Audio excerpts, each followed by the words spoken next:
To talk about the month. The number plus. 月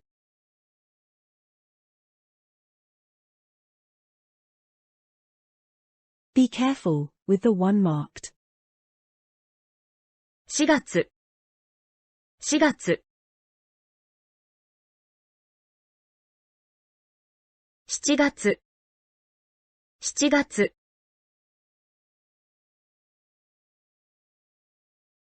9月9月 To talk about the date. The days, from the 11th to 31st, are simply the number plus. 日 Except these. 14日14日24日24日20日20日 The days, from the 1st to 10th, are totally different. Memorize these. 1日1日2日2日3日3日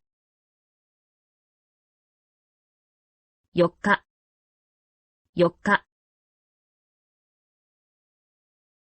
5日5日6日6日7日7日8日8日9日9日10日10日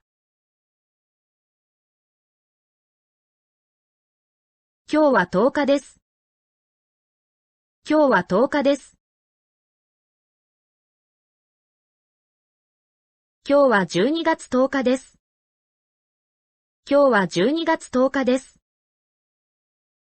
Note that the month takes place before the date.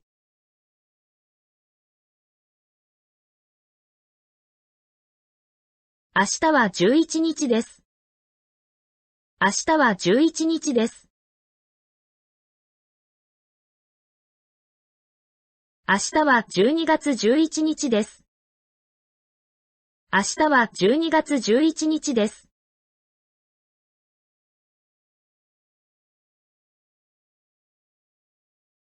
昨日は9日でした。昨日は9日でした。昨日は12月9日でした。昨日は12月9日でした。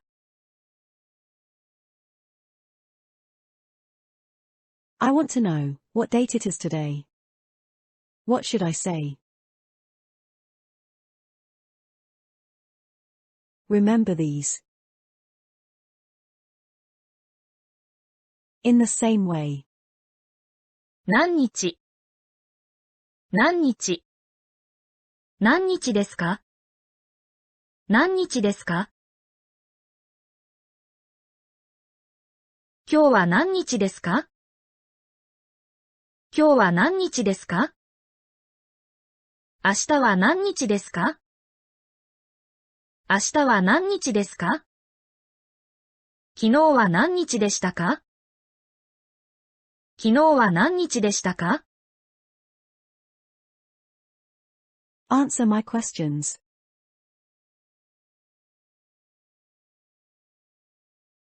今日は何日ですか月日です。昨日は20日でしたかはい、そうでした。いいえ、20日じゃなかったです。日でした。Thank you for watching. I'll see you in the next video.